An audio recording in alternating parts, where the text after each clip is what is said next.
Hi everyone, it's Margaret here with 60 and Me.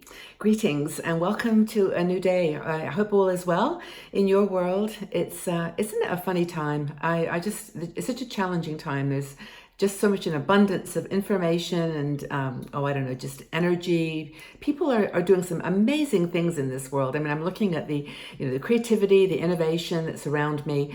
Just looking at technology, it just kind of amazes me how much has been accomplished. And then at the same time, I think about, there's a gap. Somehow there's something missing in all of this. And I'm kind of in a reflective mood today. So the topic I want to talk about is a bit reflective, but I think we need that every now and again. We can talk about fashion and beauty and retirement and all these fun things, but then there's this me, there's you, and that we are these people who have lived amazing lives, 60, 70 years of adventure and, ups and downs, losses and gains, sadness and happiness.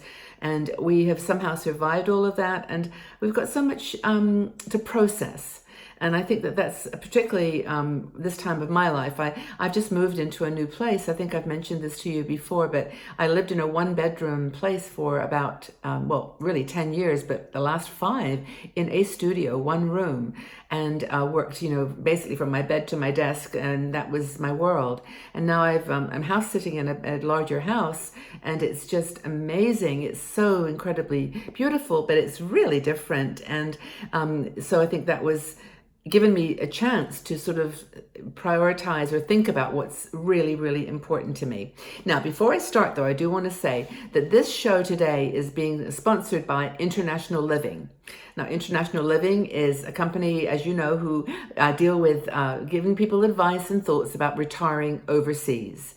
They look at people who are thinking about moving to a new climate or a new culture and do the homework for you. They go out there and check what the real situation is on the ground and then report back in various reports. internationalliving.com/60andme. Go there. And you can sign up for a free report there's various topics, but at the moment I think it's one from towns in Europe, 5 places in Europe that you can retire for less than $2,500 a month as a couple. And they have lots of other information on different towns and cities, and you can pretty much be very custom specific. So International Living, great company. I endorse them. I've used them myself, and I think you will get a lot of good value from them. internationalliving.com/60andme. So, topic today. Did I mention my tea? No, I didn't mention my tea. Sorry. I'm so, honestly, it's the hot weather. This is hibiscus and turmeric. It's the second one in my little series that I adore. And I've got my little pink mug that I bought at the charity shop. I love this little mug. Even though it's got a yellow handle, it's okay. Anyway, so I hope you've got a tea or coffee. And I wanted to share with you an article was written by Danielle Howard. Now, Danielle is actually a financial services writer. She actually writes articles on financial planning, but she actually wrote this article, which I really, really loved. It's not, your cheerful, happy, chirpy, blue eyeliner or pink lipstick. It's about how to create a space, how to handle the space before we die, between now and the time that we say goodbye. And I know that, please don't go, because I'm not going to make this morbid. It's going to be really something I think that we all think about all the time in our own way. Maybe we think about it more often than others. But she talks about her Auntie Kay.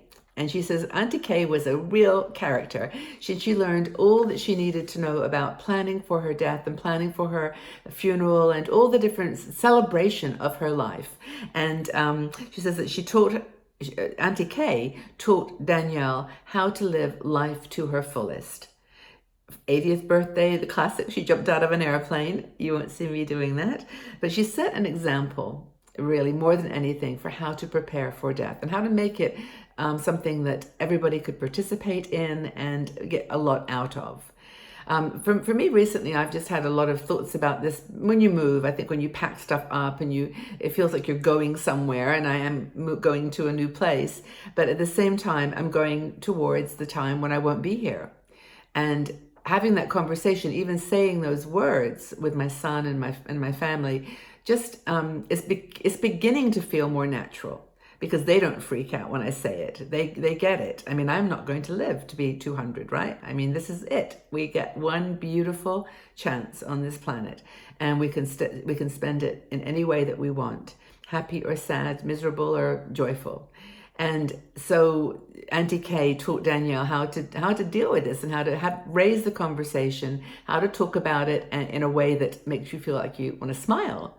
Like my son and I were just talking the other day about pictures and about the fact you don't need them all because the memories are what is in your mind. And then of course we share some of the memories and the incredible, lovely things that we've done. So that's what I want them to remember me by, not a book of an album of pictures. So I'm trying my best to fill the time with fun, with memories, making memories, just making great memories.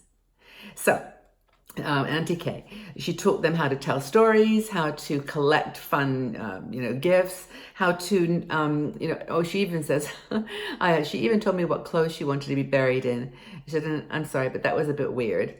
And because Danielle's a bit younger, so she said, well, that's a bit weird, but it's not a bit weird. I've told my son many times, I want to wear pink. Just put me in something pink. I don't care what it is because pink is my color. This is me.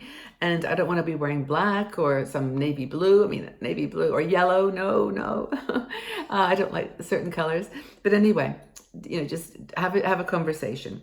So she says that Auntie Kay taught her about the elements that she wants to mirror. And those are, number one, death is a part of life. It's not to be feared. I mean, of course, if you have an illness that is debilitating or painful, this is difficult, but really it shouldn't be feared. It's a natural progression of the process. And think about all the things you've done, all the wonderful adventures you've had. Danielle said that Kay didn't have a children of her own, so Kay kind of grew up to be her kind of adopted child, and but she realized how important family is in this process. That you really should try to involve your family in the conversation, in the decisions that you're going to make. And this is not just what you're going to wear or what the songs you want to be sung at your funeral or whatever, but it's going to be the deeper things, the things that were the values that were important to you.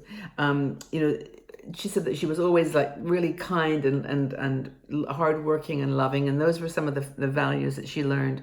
She was always very centered and joyful. I mean, how are the words? What are some of the words that you want people to say? Well, Margaret was always, and that would be a really good, good exercise to do. How would you want to be described? And the other thing that Danielle talks about, and this gets back into kind of her area of financial security, is always have a will that says really clearly who gets what, if you have anything of value. And if you've got an old will, be sure to delete that one or tear it up, because you want to have only the latest will, so there's no conflicts, no disagreements. This is the worst thing that can happen to a family. So I think that's important. The other thing I think is to prepare a living will, so that if you do get sick and you do feel like, and someone's about to make a decision about treatment or whatever, you've already told them what you want. You do not resuscitate me. You do not put me in a induced coma. You be very specific about what you don't want, because people, when in that situation, all they want to do is help you. They just want to help you be happy, and they want you to live forever, even when you're very sick or you are ready to go. And so it's very hard for them to let that go. I'm trying to remember where it was now that I just saw a very powerful story about this. It was just simply, a mother who wanted to end her life because she was very sick, and her daughter agreed to help. And then when it got down to the moment, she just panicked and took her to the emergency room and asked them to save her. And it was just, very, very sad. But this is what happens if you don't write it down in a way that's super, super clear, or discuss it, even more important. The decisions that the medical team make, they don't know. Their job is to save lives, and they don't know what your wishes are. So I hope that that's been kind of useful. I think that what I got out of it was just that everyone's different. Everyone has a different way of talking and creating, filling that space between the time that we're older now and ready and aware of our mortality and the time that we do go. So has this been helpful? Has this been a good conversation? I hope so, because I'd like to know what kinds of conversations you are having with your family. What kind of conversations are you having with your family and your friends? Do you have any special tips that you've experienced in your life where you've gone through this? What has helped? I think there's a lot of possible goodness that we can get by sharing with each other. I know it's tricky. I know it's a challenging subject and we don't want to think about it. But even just one day out of our 365 days, just to have a conversation, I think it's a good one. Okay, so have a wonderful day, everybody. Let us know what you think about this if you're having, excuse me, these conversations with your family and your friends, perhaps. And I look forward to hearing your feedback and reading your comments. I'll join in too. But have a really good day, everybody. Go out and do something fun, and we'll talk again soon for sure. Bye-bye for now.